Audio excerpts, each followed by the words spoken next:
Hi, I'm Ada Hasloecher with the Divorce and Family Mediation Center. And today I want to talk about the marital home and what's been happening of late about it.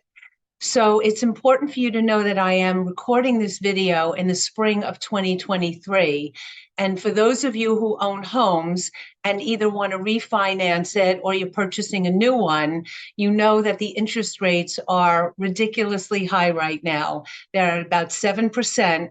And this is making what's going on for many of my couples very, very challenging now in terms of either refinancing the home where one of them is buying out the other spouse their equity, or they are going to sell the home and then buy a new one.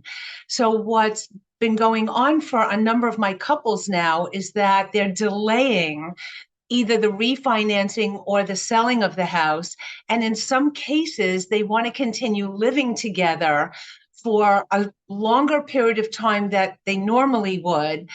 For example, let's say they've got 2 more years before the youngest child goes off to college and they want to continue living together. So there are some practical issues with that. And then I'm going to say some legal issues with that.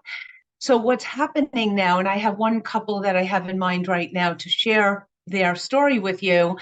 They have a child who's going to be leaving for college in 2 years, 2.5 years. They want to continue to live in the house together until he goes off to college.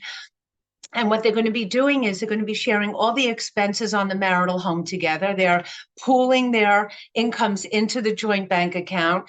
They're spending money on him, and they also have another child. So what do we do about child support? What do we do about marital support? And what are we doing about equitable distribution? So it starts to get a little complicated when there's a delay on making a decision about the house and really living their separate independent lives. So what we're doing in a few cases now is, instead of doing a separation agreement or what I call a settlement agreement, we're doing a post-nup agreement, which is sort of kind of like a prenup agreement, but it's an agreement where they are going to continue living together, for example, delaying the divorce procedure.